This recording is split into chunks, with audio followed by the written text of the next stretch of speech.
When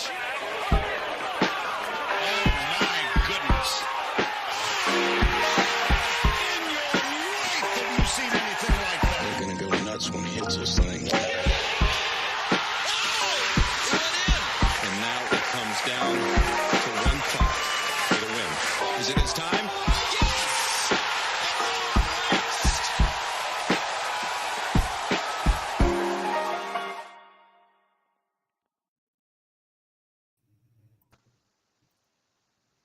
Nice. All right, here we are. We did it. We did not play this theme song twice on accident like we did the last time with Lousy Hair. This is the Great Bogey Podcast. This is our first episode with 3 people, and that leads me to my big announcement that you may see in the title. Lousy Hair and Justin Lair have decided to come onto the team full time. They quit their jobs. And we're just running with this thing here. Just gonna pound out content. Just content after content starting tonight. With that, I wanted to let you guys know that there's going to be some creative changes down the road. We're having a think tank session later on this evening. We're filming on Sunday night. It's past Teddy's bedtime. He's not happy about it, but he is committed. So with that, it's going to be us 3 moving forward. Justin is, living in the past right now. He's 3 hours behind Teddy. Teddy's hanging on by a thread right here. So, with that, we're going to talk about Live Adelaide today, the Zurich Classic, Zurich, not Zurich. And to kick things off, I think I've made my stance on the 2 tours pretty clear over the few episodes we've done. But I want to get Teddy and I want to get Justin's take when it comes to Live Golf versus PGA Tour and just that whole scenario in general before we get into the tournaments played today. So I'll let you guys wrestle over words here of who's going first, but let's hear Justin, why don't you go first? So Live for me, I love the idea of it. The team thing made absolutely no sense to me until I went to an event. Okay. I like that team aspect. I mean, I think I know Teddy, you and I played competitive golf in high school and stuff. So it's playing with a team is kind of cool. I think that's fun. That's something that I missed. You don't get to see it other places. So it's kind of cool to see that. So it's not just like Ryder Cup. But I'm so tired of the fighting. That's my big thing. I'm tired of hearing Rom say, "Oh, we're going 72 holes. We need our world rankings." It's dude, you guys made your decision and you said we're taking the money, which all of us would. No one even cares. Just say I'm taking the money. Peace out, PGA Tour, because I want, $600 million. But there's repercussions to that, right? And I mean, I'll be honest, I probably didn't watch more of Live this week because I cannot stand the CW and the audio.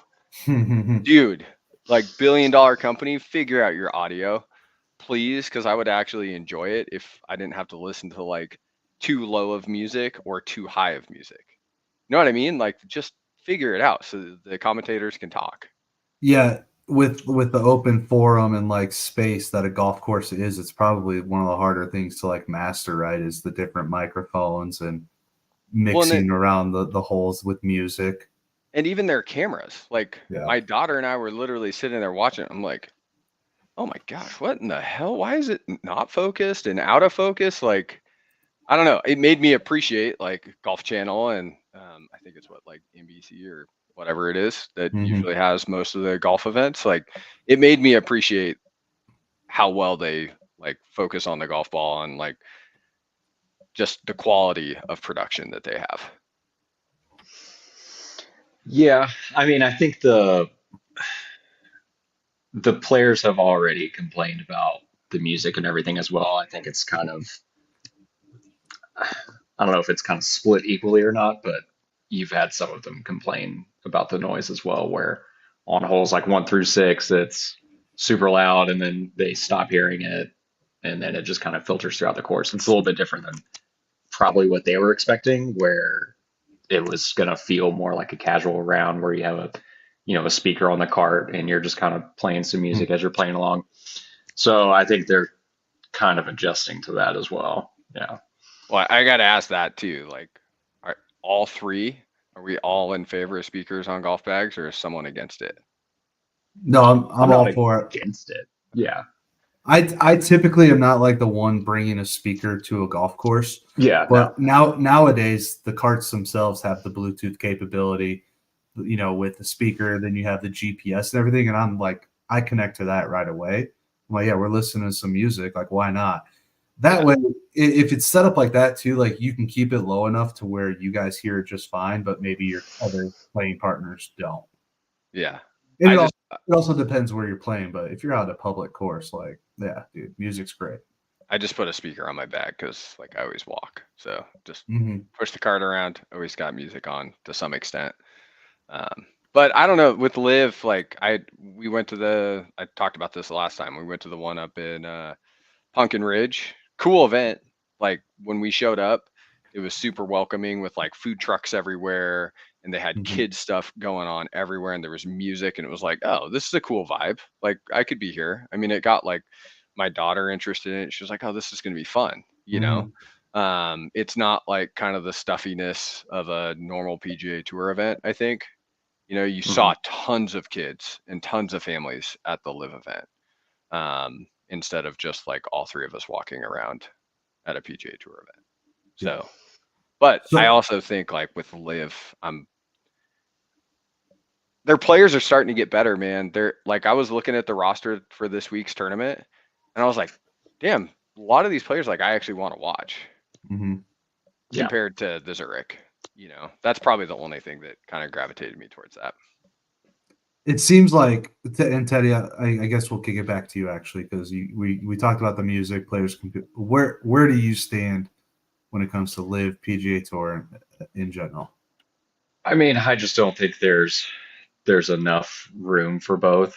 I mean, I have a hard time watching most events outside of like the majors and some of the elevated ones. Yeah. Unless I, get a ESPN update or something that I can see like,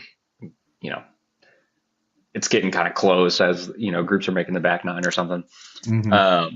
So I'm not necessarily against Live. I'm just against them having two competing products at the same time. Right. I also can't keep up with the Live. I've tried watching like a couple events. It just makes no sense to me with the whole team aspect. It's so difficult to follow the way they have it broken out on the screen. Yeah. So they have the leaderboard of the single players, and then the team's right underneath it. Yeah. Right. And I also, I mean, and it could be just because I'm not following it consistently on a tournament to tournament basis, but I also like if they show Rom, like I don't know who else is on his team. Like if you're trying to pull for a specific player, it's a little difficult to do when their fourth teammate is like 6 over on the day and just is blowing it. So yeah, to me, it's a little much. It's a little difficult to follow. I'd rather them all just be in one place again, just for the fan at least. But I don't really care either way, whichever one succeeds. I just want all the good players to be playing in one tournament. Yeah. No, that makes a lot of sense. When Liv first came around and I tried watching, I'm like, this is just terrible production. I don't even want to even try. Dude, the audio is so bad. And the players weren't even really that interesting to me at that time. Like when they moved, Brooks, Bryson, it's like, okay, I'm not going to miss maybe not watching you on a Sunday. There's plenty of other people, but I mean, I was a big John Rahm fan. And when he went, I'm like, all right, Liv's not going anywhere, and they're taking the biggest player in the world right now. This is right before, right after he won the Masters. But after watching Live Adelaide, another thing too is all these players we're talking about, well, they don't have to play as much and they're not traveling as much. I'm like 10 out of 12 tournaments are in another country or other side of the world. Like you're traveling even more to go to these tournaments. So is that like a plus though, because now golf is more like international? Because the PGA Tour is, I mean, stateside for the most part, right? So is that a good or a bad thing, you know? It doesn't seem like more countries who weren't into golf are getting into golf because LIV exists. Fact. Yeah. The Asian countries already played tons of golf. They have their own tour, you know. Yeah. Australia already played golf. The PGA Tour hadn't been there in a while, right? So they're excited to have some sort of event there. But Yeah. LIV Adelaide is just LIV's waste management. That's all it is. True. Yeah. They got the watering hole, the par 3. Listen, you know, as many of you know, I walked the 16th hole at the Waste Management Open this year. All right, count it, Teddy. He is officially announced he's been to Waste Management every podcast that we've ever done. So. Nothing that I saw on the LIV broadcast compares to that setup on that hole itself, let alone even the grandstands around the entire course. Yeah. Mm-hmm. It's like, it just seemed like LIV, you know, the LIV bot, as Rory would call them, kind of like think LIV is doing this new thing with that hole and with that tournament. It's just not the case. But I agree with you, Teddy. Nice, like, though, I don't with like the all of the. competition. Well, at least for this one, there was more people in attendance, right? Like, I feel like every other one, it's marginal at best. You might have like a decent following for like one of the marquee groups, but at least, you know, everything that was as far as coming out on social media for this recent one, I mean, it looked packed. So, you know, at least they're moving in the right direction with that. From round 1 to round 3, like the end of round 3, Yeah. it was jam packed. There's a lot of people there. Yeah. Which, I mean, I do agree with the team thing, because I don't know who's on what team. Like, I No was clue. like, oh yeah, Cam Smith is Rippers, but I have no idea. that who else was is my on next that question. team, If right? you can name more than one team member on a certain team. The only one I would know would be like Smash, just because I know it's Kepka and Gooch. Yeah. But I mean, I'm looking at him right now, and I'm like, oh yeah, McDowell. Totally forgot he went over. Mm-hmm. And the only reason I know Range Goats is because it was kind of funny to watch that off-season trade, which was like, wow, okay, they're trading people now. So now I have to actually follow this in the off-season? What the? No, I'm not. Okay, this is weird. I mean, even my daughter said, she's like, these are the dumbest names ever. Like, High Flyers, Dad? Like, what was it? I'm like, well, it's better than Niblix or whatever the hell it was before, right? Is it Rom's team Legion? Just like Legion? Yeah. Legion 13, which whatever Rippers, the hell that is. The Cliques. My personal favorite, Legion, Ironheads. Ironheads. Like, really? Everybody knows about the Aces, right? Yeah, was the 4. That's Patrick Reed and Dustin Johnson. Is it DJ? Yeah. Yeah, Pat Perez, which he finally had a good tournament, and then you got Varner. I mean, we do have to kind of talk about like the whole AK thing. AK got dead last yet again. He played well the first 2 rounds, and then he went +7 on the last round. Like he just pooped down his leg on Sunday. What if they turn it into 36 holes going forward? You think they should shorten it to 2 rounds? This is Saturday and Sunday. That's it. These guys can travel even less. I mean, that wouldn't be good, I don't think. No. Well, and I mean, the big argument right now is the no official world ranking, right? So they've got to go to 72 if they want that. Isn't that like the only way that they make that happen now? I mean, if they shortened it, Taylor Gooch would probably win every event going forward, right? Isn't that the? Yeah. We gotta mention the Zurich has an asterisk next to it because Taylor Gooch was not in the field. Yeah, asterisk. Yeah. Don't forget that. Put it in the record books. Rory and Shane Lowry, asterisk. I'm updating their Wikipedia page right now. Good job. Your boy Rom though did finish tied for 3rd with Charles Schwartzel. Haven't heard of that name in a long time. So Rom went pretty low on Saturday, day 2. To put himself in the mix. I think he went like 4 under, then like 7 or 8 under to start Sunday, like pretty much like in the top 5. Yeah, he went 5 and 3, and then went 8 on round 3. Like, so that's right. Yeah, he went low first one, And then he started off. I think he was like 6 out of 7 first holes. He had birdies. I mean, we've got another major coming up, and Brooks was 14 under, but that gave him a tie for 9th. Is he getting in form? Nah, he's not playing enough golf. These guys, they have to play more golf. Like, it's the same argument. If you ask me, it's the same argument with Tiger Woods. Like, you have to play as much golf as possible to be top form, right? That is very, very true. Yeah. And don't get me wrong, like Brooks won a major right after he went to live. He's the only one to do so. He is. Yeah. Yeah, I don't necessarily think. I mean, it's still competitive rounds that they're playing. I mean, to me, I think that's enough. Some of those guys, especially Brooks, right? Like, he doesn't really need to. He doesn't need to play in a 72-hole event just to get the feeling of like a major championship. I think he's going to psych himself up pretty easily for, a major, especially at this point. He's made that pretty clear.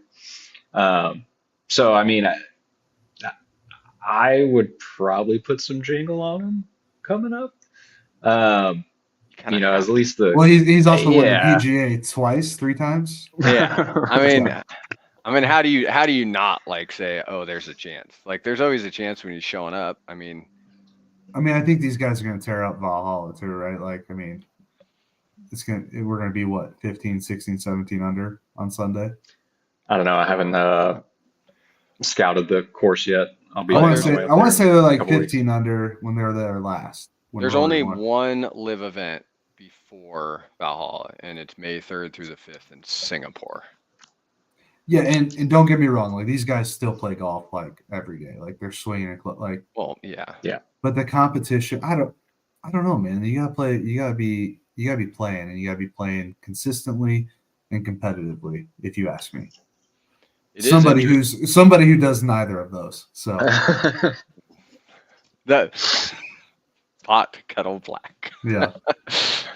Live Houston is June 7th, so they literally go a month. And then they've got the end of the month in Nashville, which is kind of interesting to see him staying stateside for 2 of them.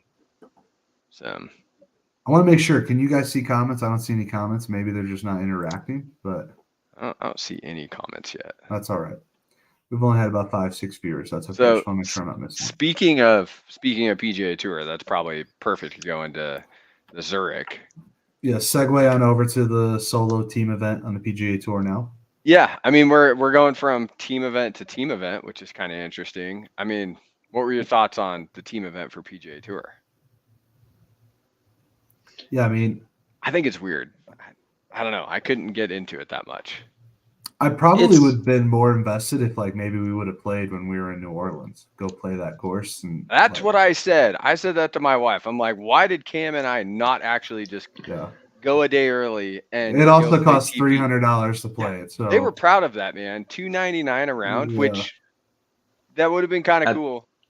I think that's most TPC courses, though. Yeah, TPC they're not cheap. I mean, that's right on par with TPC Colorado up north here. It's like $400, I think.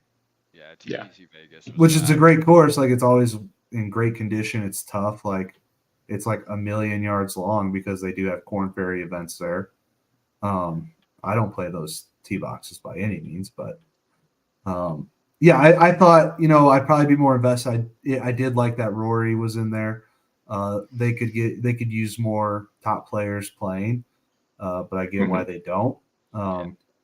It was an exciting finish today. Trainer pushed that putt like me. That was a terrible putt in the playoff. I don't know if you guys saw that. Whoa. What was worse, the putt or the chip? Yeah, I do both those things on a regular basis. Did you see the chip? Yeah. Like, he had like a 50-yard pitch shot into the hole. Yeah, left it 25 yards short, flubbed it. Oh, it was absolutely brutal. But as John Wesley Robinson would say, he hit it fat. That's part of it though. Like, look at the leaderboard. Like, obviously we know Lowry and McIlroy, but Ramey Trainer, I have no idea who they actually are. Ramey, right? Yeah, and then Brem and Hubbard. I know Hubbard just because he's the guy that uses a super short putter, right? Like, he's been doing that for like he's like Quasimodo'd over, Yeah, right? Like, yeah. And then Higo, the only reason I know him is because he's a lefty. Otherwise, I probably wouldn't even know the guy because I don't know his partner. I mean, there's very few teams on this where I'm like, oh yeah, yeah. I can follow that. That's kind of Well, cool. I think too, a lot of good teams like that had some players didn't make the cut or were just totally out of it. Like Yeah. Zalatoris and Thigala, probably one of the ones worth watching in the beginning, but Totally. nothing happened with them. The Hogard brothers, because Rasmus had a lot on the line. You know, he's been trying to get on the tour with his brother, and they didn't even make Alive. the cut. Yeah. I don't Yeah, know. Like the teams were a little lackluster. I mean, it makes sense. Rory and Shane ended up winning because they're probably two of the best, you know, players and long-term players in the event. Morikawa was there somewhere, but he just. That's right. There's Morikawa and Kitayama, right? Yeah, yeah. But look at like Chad Ramey, someone who I've honestly never heard of. World ranking 233rd. Mm-hmm. Like, of course, no TV on there, but he's been pro for what? He joined tour in 2022. He's already made $3 million. That's kind of cool. He's got one win, which is probably most of that, and 3 top 10 finishes. So I mean, he's got something there. And then his partner, Martin Trainer, he's from France, University of Southern California. Been around for a minute. Yeah, he's joined been like in 2018. He's been like a fringe player though ever since. Like, yeah, always trying to get that leap. I saw somewhere on Twitter, I think it was one of the NLU guys posted, this guy hasn't even since he's been on tour, he has not played. He's played below average the entire time. He's played 136 events. Can you imagine playing 136 golf tournaments in 4 years or 6 years? That's crazy. He's only made 38 cuts, so that's probably why. But I mean, he's still got $2 million of earnings. Cool way just gotta to get a little better. bucks. Yeah, you just gotta get a little better at golf so I can go not make any cuts and still make $2 million. Yeah, but it's just it's funny to see that. When I read that stat, it was from Data Golf. They shared it from Data Golf, which I think is making a push to be like the actual golf data hub, right, where we're getting statistics and everything. Like 5 minutes after that was like when I saw him just completely push that playoff putt 4 feet to the right. Yeah, that was painful. I'm like, that makes a lot of sense. That makes a lot. As soon as he hit it, he's like, yeah, this is nowhere near the hole. Yeah, and the best part, the smirk from Rory, like the look that Rory and Lowry gave each other, it was like, what the hell was this? Like, oh shit, we're on camera too. We better be nice. Yeah. Oh my gosh, can you believe they actually did that? It was kind of funny looking. We just won this playoff hole on a par 5 with a par. Okay. Yeah. Great. Interesting. Yeah. Great. Yeah. I mean, Lowry looked like he was in alternate shot, was definitely not playing well. He wasn't putting well. He missed some small putts on every day he missed a couple small putts. So if he had that 3-4 footer, he might have done the same thing. Mm-hmm. Teddy, thoughts on the team aspect of Zurich? I don't really mind it too much. I don't love switching between like best ball, alternate shot, best ball. Like I'd rather either do 4 completely different setups and then maybe like the last day do best ball or something. What other like modes could they do? So there's like the best ball, the foursomes, and the alternate shot. Like what else would be an option? I mean, you could. I wonder how it would both be hit one off the tee and then take the best ball from there. Yeah. Right. Yeah. I wonder if that could work or not with those guys. I don't know. I mean, but so in the Ryder Cup, they'll do like a singles day as well. You could do that and just combine them, right?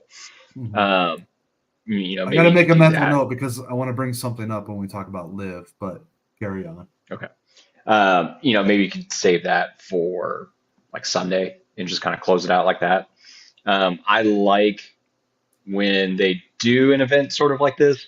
It just, like Justin was saying before, with some of the bigger names missing the cut, it just kind of takes the wind out of the sails a little bit. So, I mean, at least it was nice to see Rory and Shane Lowry play well.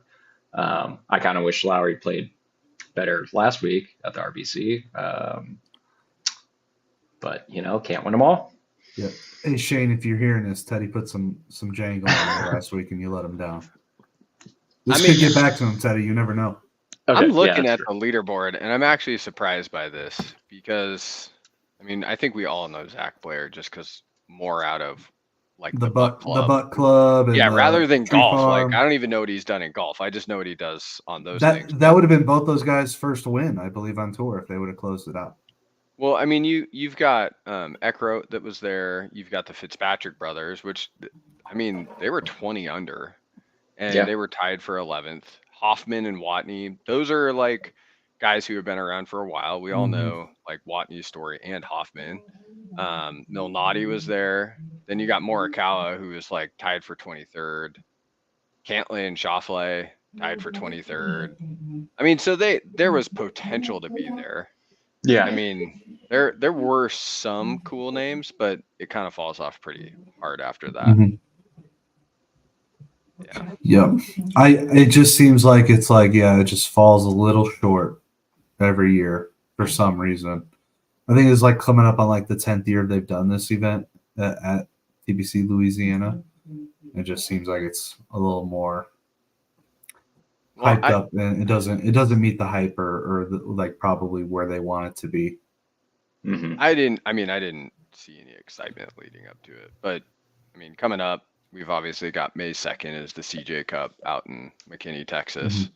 And then you've got the Wells Fargo, which is a signature event coming up on May 9th. I would say too, like there's a huge Masters hangover, right? Every year. Like we want more of that. Like that's what we want. Is more major tournament golf after we get that first taste. So luckily the RBC had a big field, a lot of people committed to that and played, Scotty was Scotty and won. Like $20 million does that too. I mean, that attracts a few. That man is both rich and very good at golf. I'm sure Ted Scott is very happy with the decision he made a couple years ago to go on to Scotty's bag. I didn't realize this, but Ted Scott's a 4-time major champion himself with 2 Masters from Bubba and 2 Masters from Scotty now. I said major, I meant Masters. I don't know if he's won any other majors. I wouldn't be surprised. He's the second best Ted I know. Lousy is second best. 1. So well, like how we were talking about top 10 finishes from Ramey and Trainer and how long they've been. So this is crazy. Joined the tour in 2020. He's played 121 events. So Ramey played 131 or 136. 36 or something, yeah. Yeah, Scotty Scheffler has made 102 out of 121 tournament cuts.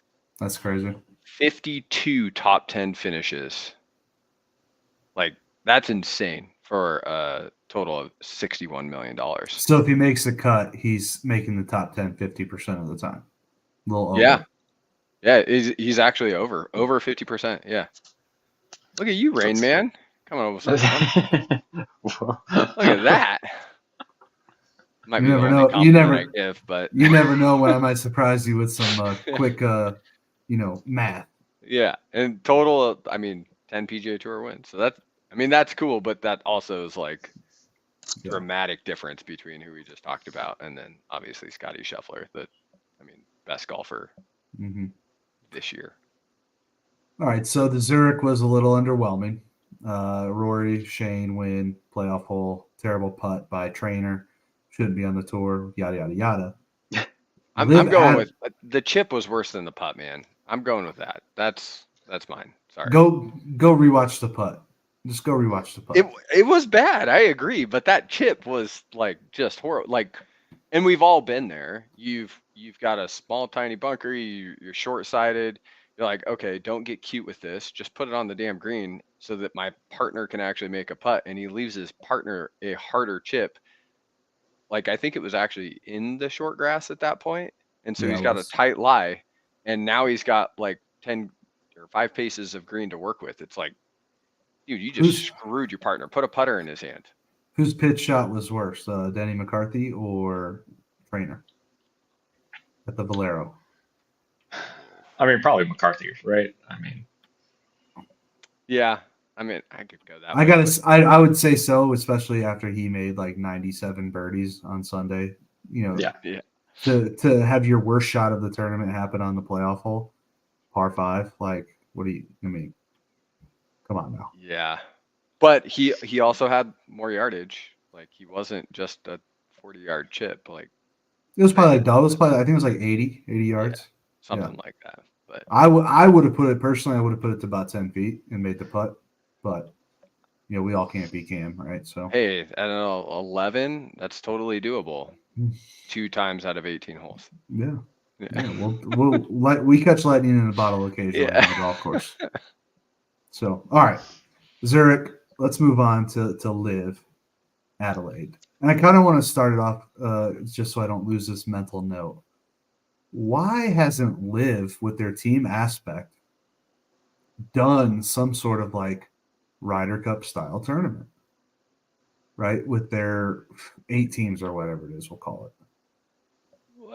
I mean, don't they kind of It's do all that? stroke. No, it's just stroke play. No, but true throughout the year, but isn't like the final, isn't it like team versus team, and then they've got their captains that play each other? Isn't that the final event that they go to? Hey, Jamie, will you check that? That was a little Joe Rogan. Jamie, check that call out. I don't know.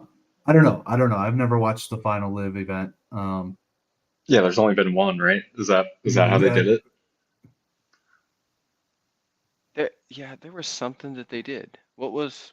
Oh, now I gotta look this up. I will find something on it. Yeah, that was my thought. Like when we were talking about team event Ryder Cup style, like it seems like that would just be a great way to like have something different, which is what they're trying to do, whilst having some excitement to it. I'm pretty sure they did it in TL2's backyard. So how he doesn't know about this is crazy to me. It was in Florida. We already went over this. I don't watch. Yeah. I don't watch Live. Yeah, I'm pretty sure it was in October. It was at Trump National. They did What'd that. they do? What'd they do? Nowhere close to my backyard. Well, I mean, closer than Cam and I. Yeah, that's true. I mean, you literally couldn't get farther away from me. That's factually correct, whether you like it or not, Teddy. So yeah. Well, while Justin's looking up, the final event for Live Golf in the layout, the format, whatever, we're going to talk about Live Adelaide. I watched probably more Live than I did the Zurich because, Live was coming on right after I, put the kiddo to bed, was sitting on the couch, pop open the app.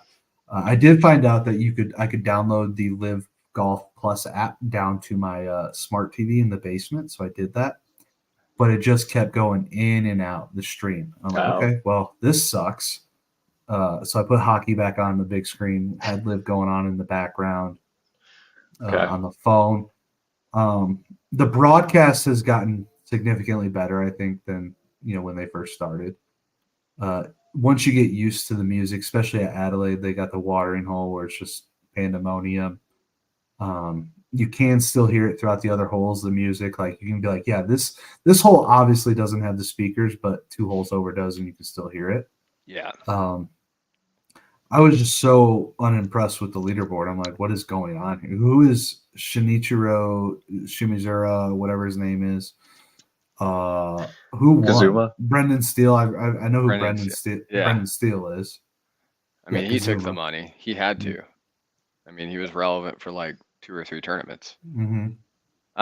So the team championship is decided at the final event of the season. It is a knockout format that combines match play and stroke play, creating head-to-heads all over the course. And I remember seeing this last year where it was like, oh, the captains are playing each other. So I think Phil Mickelson played Brooks, and it was a match play like that. And I imagine Brooks boat raced Phil. Oh yeah, that was. They're in the same group, right? I would hope. Yeah, no, they were in the same group. They were literally. It was just it was 2 players from each team, and they were playing match play. Okay. So they kind of have done that. I mean, that was kind of interesting. But I remember looking at the website when it was happening last year, going like, okay, what happens next? And how do Yeah. they get to this point? Because I think they had to, like, captains had to match play each other to get into the next round. And then it was the team competition for like some weird reason. And now, was that a shotgun start as well? Yes, sir. That's one thing that we never commented on when we were talking about our PGA Tour versus Live. I can't stand the shotgun start. I don't want to see like the winner on hole 4, making his putt. I like the aspect of like there's a finishing hole, like especially as a spectator on site, like where to be when that winning group's coming in, whether they're 6 groups ahead of everybody because they just went really low on Sunday, or it's like the final group, like where to be, and when they're coming down that way. I get the shotgun start. It's just another change from the PGA Tour and what all these guys were used to. But their fields aren't big enough to like warrant not just going off the first tee first thing in the morning throughout the day, right? Well, and I mean, go for it. go ahead, Justin. Well, I was just going to say, like, the main thing that they were wanting by doing the shotgun was just you have all of the golf going on. It's easier to broadcast from their perspective because they can cut to 1 through 18, right? And they're going to be able to get they've got a decent 18 sound, groups, 18 groups going rather Yeah. than 1, 2, 3. It adds. I get that. Yeah. I get it. I don't like it, Yeah. but I understand. It makes sense on that aspect. I could see. I mean, I think their big thing was like now we can have it all condensed, like, but that's Yeah. also the problem as a spectator, right? So like I'll go back to when my daughter and my wife went up and watched at Pumpkin Ridge. It was like, well, I want to watch Phil because I've never actually watched this guy in person. So we followed him for like 5 holes and it was like, oh shoot. We gotta like start running around to other places because we're gonna miss out Yeah. on the entire tournament real quick. It's more of a trade-off for people on site. Like you said, if you want to watch Phil, everyone else is going at that same time. It's not like Phil's teeing off in the morning and then you want to go watch Rory or John Rahm in the afternoon. Like, Whereas like, I mean, I'm sure you did this at the Waste Management, but when I went to like Bay Hill, I got there at 6:30 in the morning. I followed like Christian Ray, which like sleeves and 2 gloves and iron covers. Like it was just really hard to watch for a little bit. Then I went and watched some other people. Then I caught up with Rory and it was like, oh, cool. I'll finish my day like with the crowds of Rory. Cause even though he was playing all right 2 years ago, everyone wants to follow Rory. So yeah, I would still have to go watch Rory McIlroy play a few holes if like I'm at a turn. Like 100%. It's the same thing. Like you mentioned it earlier, like Tiger. Like we all know he's not going to play that well, but you're going to go watch him. Do we know that, Justin? I hope he doesn't. I hope for the best with Tiger in his golf game. Agreed. All of us want to relive 2019 again, but the likelihood of this happening is getting slimmer and slimmer as we speak. All right, so Live Adelaide, Australia, party, kind of like the Waste Management Open of Live Golf, if you ask me, is the closest comparison. It was jam-packed. Like we were talking about this, before we went live. Like there's just tons of people all 3 days. I will say one thing that I don't know if I like it or not, but during the broadcast, and they were doing Matt Jones, who I believe is Australian as well. He's on Cam Smith's team. They did like this like weird little kind of like specific take for him, and he was talking about his guitars. I'm like, I don't really care about Matt Jones and like his guitars that he has. Yeah. Like, how long do I have to watch this? Was he talking about him? It was him and the woman interviewer. I forget her name. So the Asian chick who's like on the broadcast. So they took it from the walk and talk from the PGA Tour events, right? Yeah, you could say, but it was like separate. It wasn't while they were playing. It was, got it. It was like they were like interview style, walking through a building or the course wherever they were. I'm like, I don't want to see this. Like, I'd rather, like you said, while Shane Lowry's breathing heavily into the headphones, walking down the 17th fairway, I'd rather have that. than hear about Matt Jones and his guitars. Yeah. But I That's get fair. like people, people probably do like that, and Liv is still very young, right? So they're working out kinks or whatever they're figuring out still when it comes to broadcasting. But I mean, Teddy, place was packed. You brought it up, Teddy. Like, is there room? Like, there's obviously not enough mental capacity for you to follow 2 tours. No. But is there room within like our like sports bubble, like within golf, for people to like follow 2 tours? I mean, it's hard for me to go back and forth. The only time I ever do it is when I'm home, and Yeah. I'm not gonna listen to it. I listen to which another thing that you and I argue about is going to be XM radio, but I'll listen to the PGA Tour radio and I'll just listen to the rounds. I'm not doing Yeah. that on Live. It's also tough because even previously, the PGA Tour was competing with all the other major sports too, right? So you're kind of, depending on what time of year it is, you're also competing with the NBA playoffs and the NHL playoffs, and now you have the college football playoffs and the March Madness and all that. So it was already difficult, and then now you're going to split, that viewership in half, best case scenario. I think what both entities have to understand is like the casual golfer is not going to tune in ever. Right. Right. Whereas the diehards, like we'll say myself and the people we know, Teddy, and you, just like the people who keep up with players, like, and know who they are. That's who's like, I'm not watching Live. Like most people I talk to, like, yeah, I don't go and turn Live on. Yeah. But they're also not really, and never have been, turning PGA Tour on outside of the big tournaments. So it's like you said, like we're splitting that already, like aging and small fan base into halves. And they already don't pay enough attention for like one. No. I mean, it's a little bit easier for the tour with the, being on NBC and CBS for the most part. And, you get people that are just scrolling through the channels and, oh, there's a golf tournament. I wonder who, and they might be able to recognize a couple names and they'll keep it on, and, they might end up finishing the afternoon round watching, which you can't do that with Live, right? You have to go to specific, streaming platforms You can get on the CW. Right. I've never watched anything else in my entire life on the CW except for Live Golf. Yeah. Didn't that channel come from the channel that would play like Dawson's Creek back in the day? Yeah. Yeah. With like the frog and stuff. Oh my gosh. That's horrible. Yes. Yeah. It used to be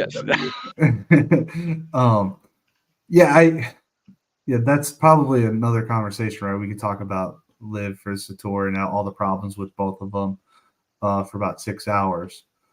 But what I did watch of Live Adelaide, it was better broadcasting wise.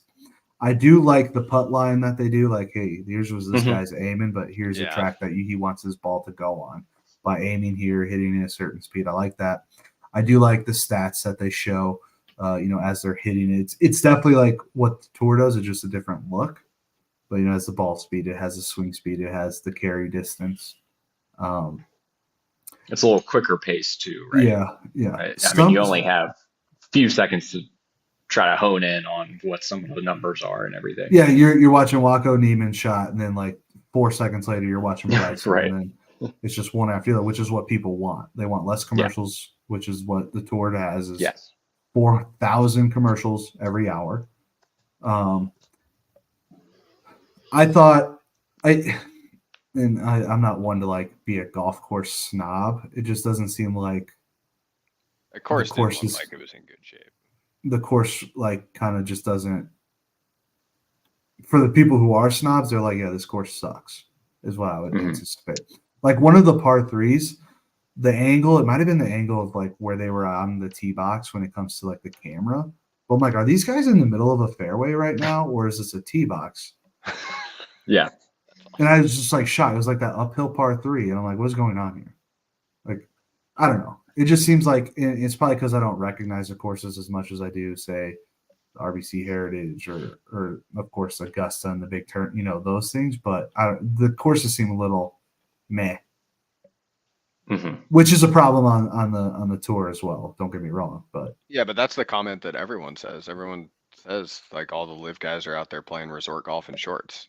It's like the number one comment you hear. So, but I mean, they're still kind of figuring out their schedule and stuff too, right? Yeah. Trying to solidify sites. Like they don't have the luxury that the tour has, where especially now that they've made these elevated events, where like they're always going to be at this place or that place, whatever. What golf course would you like to see an event at, Teddy and Justin, that doesn't currently have one, or like you just know never will? Like Bandit's not going to have a PGA Tour event, right? Like this is never going to happen. Yeah, unfortunately, yeah. For me, honestly, it's just I just want to see more tournaments on the West Coast. Yeah. Like I mean, obviously they have the California swing and stuff, but I mean, I'd love to see Chambers again. Like, is Chambers ever going to get a chance to like? I know it played like incredibly tough, and everyone kind of commented about how burned out it was and all that kind of stuff. But it's like, dude, there's every course gets. It was that still way. wildly entertaining. Yeah. I'll be honest with you. I've watched that because that's where Spieth won, I believe, and I've watched that final round a few times in the last probably year, and I'm like, yeah, it's all brown, which I guess a lot of people think brown's not brown's not bad. I was like, I kind of disagree. Like if I go to a course to play golf on a Saturday and it's brown, I'm like, this kind of sucks, but don't get me wrong. Like it's the US Open, they want it to be tough. And like over the week, like they dry it out. They want the greens to be lightning fast and they want, it's windy as shit anyways by Chambers Bay. Right. Like, so it's just naturally going to dry out anyways. But I would agree. I think Chambers Bay would be a great place to have another US Open at least. Teddy Whistling Straits, maybe having Why can't we have something at Whistling Straits? Like every year, right? Like it seems like there's always some drama whenever they visit there. So that would be nice, personally. I think though, isn't the problem? I mean, both courses we just listed, they're not spectator friendly, right? No. So that was the biggest. Well, yeah, Chambers Bay is labeled as like the hardest walk in golf. Yeah. And the Whistling Straits, I think, is also just. It's just there's nothing else really there. Yeah. It's in the middle of nowhere, and I wonder what membership too. What kind of say they have in these areas, right? I'm not too privy to that kind of process, but you can publicly play Whistling Straits, which is I mean, they're proud of it. It's like $450 a round. Because I went up to Wisconsin, and one of the customers I have up there, they were like, "Oh yeah, we could, but have you looked at the price?" And I was like, "You are correct. We are probably not going to go." How much do you pay our company here? Yeah. I can't expense a $450 round. Sorry, pal. Yeah.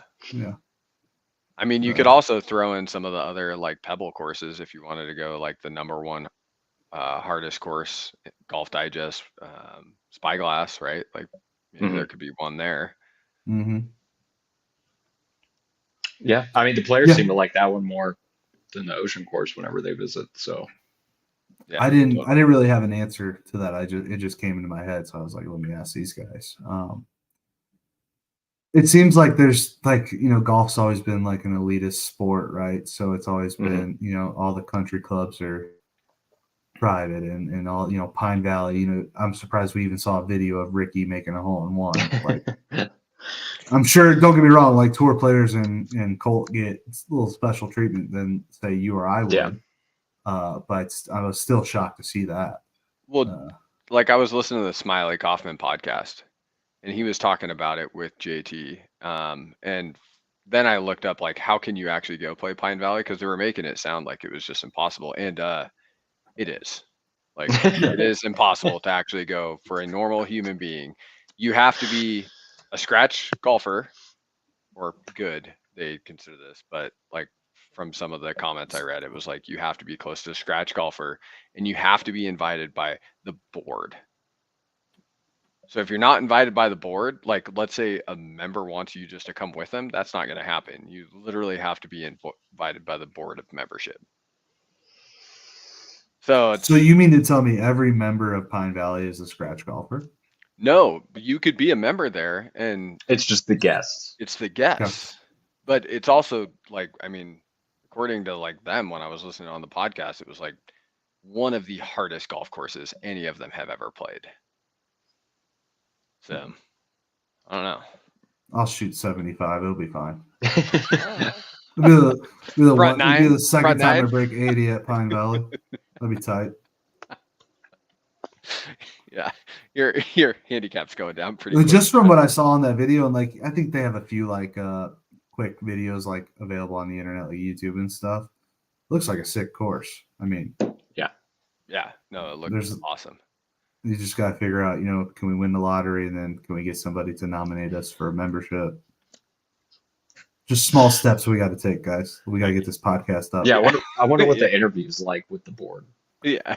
How much money can you pay us a year? Can you send us $50? Your first 6 bank account statements that you used? Like we just want to see like the major ones. The other 10 that you've got, we don't really care about. You need 3 Swiss accounts, 3 Cayman Island accounts. Yeah. And if you give us all you need to be investigated by the TC.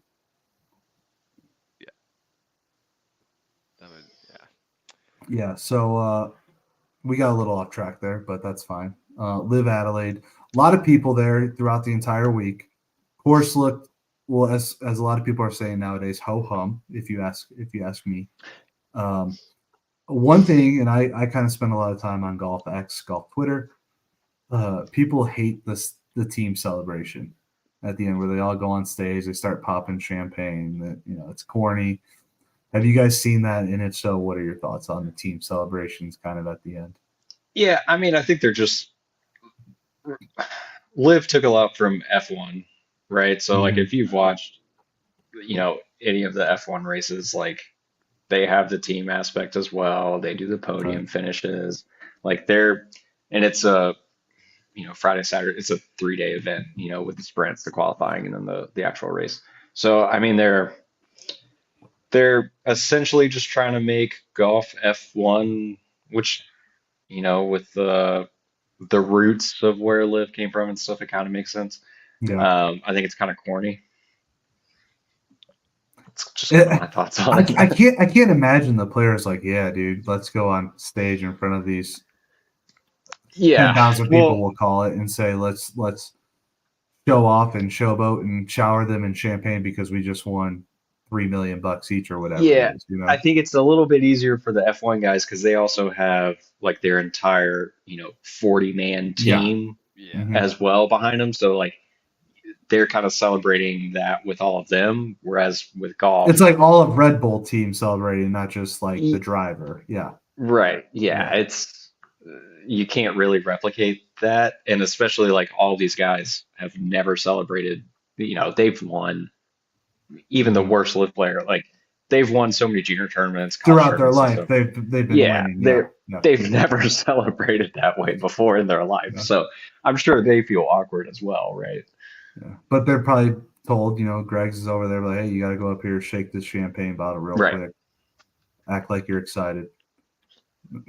I mean, I think it's kind of cool to some extent, but again, like I think the team event is probably the only thing I like about Live. I like the fact that you could buy into a team. Like I think that's actually kind of neat. If the names were actually pretty cool, I could probably be into it. But I don't know with like any straight face I can be like, oh yeah, I'm a huge fan of range goats. It's funny because like as I arguably that's probably one of the better teams. It is, but that's what I'm saying. Like that's the only one I'm going to follow is going to be range goats. I'm not going. Is it Torque or is it Torque? It's Torque. Yeah, so we got Torque, we've got Legion, I would prefer Torque. And then they could all use lab putters, and it would just be the greatest thing ever. Yeah, they're all out of torque or whatever he said. Yeah. Shout out You're the not- sponsor, It's fun. It's funny you talk Future about sponsor the here. yeah. It's funny you future talk about the sponsor. names because like the audience, as I said at the top of the podcast, we're doing some creative changes, which we're evaluating the name and everything. And it's so hard to come up with like a name that's clever, but also like golf related, but also like not everywhere already by some other brand or what have you. But yeah, the names are quite interesting in Live. You got Rippers. I don't mind the cliques. If it wasn't like all the old dudes, it'd be a little better. Yeah. Right. Well, and they're literally like they're They're just all English too, I think. yeah. So it's it makes sense. They're European. I give Brooks some credit because he's kind of turned Smash. Like there's a cool factor with like Smash, but Smash is also just like a weird name. And then you got freaking Roid Rage DeChambeau with Crushers. So like Crushers, I think is stupid. I also think their logo's dumb, but that's just Yeah, I think the logos for most of them are pretty tough. Yeah. the worst one to me is Fireballs. I didn't even know that was a team. I didn't hear anything about the Fireballs this week when I was watching. Well, they were Who's intent on as that a team? team. Garcia, Answer, Chikara, and Puke. Which Oh, did Chikara actually go pro now? Oh, Eugenio or whatever. Yeah. Because when he was playing last year or the year before, they were basically taking his money and putting it into an account for him so that he could finish college. And like he could play for, I think it was Oklahoma State. Like when I went up to Portland, he was playing with an Oklahoma State golf bag. Yeah, it was kind of interesting to like see that. It's like, huh, all right. So our conversation about Live has spiraled into now like 5 minutes. We hate your mascots, Liv. Yeah. What if they did that? What if they like had actual mascots throughout the course and they just don't show them? Well, that might be the next. Did you see any at the pumpkin patch? No. But I think it's kind of cool for like apparel and stuff. Like I could see how I even told my daughter this weekend, I was like, I could probably go buy a Range Goats hat or something. So like I think that's all right. We have a trip coming up in August, and I was thinking about getting like a little tea gift for everybody, and it's either going to be I think Sunday Red apparel because I don't think any of them like it, or I'm going to get each one a different team hat from a Live golf team because none of them also watch Live. That's awesome. I'm trying to figure out what I'm going to get Tyler Bell because I'm probably going to get him like the Range Goat one, the most like hideous hat you can find. The Fireballs is probably the worst, right? Yeah, I was going to say Fireballs is pretty hideous. Cleeks is kind of dumb. Ironheads. The Cleeks, I think, is probably my favorite team name. I haven't seen. I don't know what the logo looks like exactly. It's a C with a golf club. Like with a cleek, because it was a form. That's like what the name of the driver was back in the day, right? Yeah, we're gonna go smash Cleeks. Dude, let's just go hit Cleeks all day, dude. I need to not say that ever again. It felt dirty. Smash. All right. you want to touch Cleeks? Yeah. Oh, that's so bad. All right, moving on. Well, I think that's actually all we had to cover when it comes to the Zurich Live. Announcements being made about the podcast. Teddy and Justin joining the team full time. We've all quit our jobs, and we're going to attack this. My wife is super stoked about this. Yeah. I haven't told my wife yet. Moving back in with my parents. Don't let Teddy lie to you. He's never left. Yeah, I was going to say, well, that's cool. When'd you move out? So I think I have a window. Okay. Yeah. So you're obviously not in the basement. I'm not in the basement. I'm up in the living room. Yeah, it's not a window well back there behind you. That's a good view of Jacksonville. You can see it. You can't see it, but no. Not really. All right. So I think our next episode is going to be recapping the CJ or previewing the CJ Cup this week. We'll probably add some topics throughout the week to throw on there as well. But make sure, listeners, you're going to the Great Bogey Podcast on YouTube and Spotify. We'll be up on Apple Podcasts as well in the next few weeks. Teddy, Justin, any closing thoughts? Just keep an eye out for any logo or name changes. Mm-hmm. Don't be surprised. Don't be shocked. Next pod, we are going to make our long shot bets for the PGA Championship. So we're gonna do like 2 weeks out who we taking, and we're gonna go on DraftKings and make some bets and see who can actually come out of this with something better. Okay, you heard it here. Yeah. Way too early picks for the PGA Championship. Way too early picks. Be on the lookout for some creative changes when it comes to logo, podcast name. That being said, we're right at the hour mark. Thank you, everybody, for listening. Make sure you're liking and subscribing on YouTube, Spotify, or the Great Bogey Podcast for now. And we will see you all soon.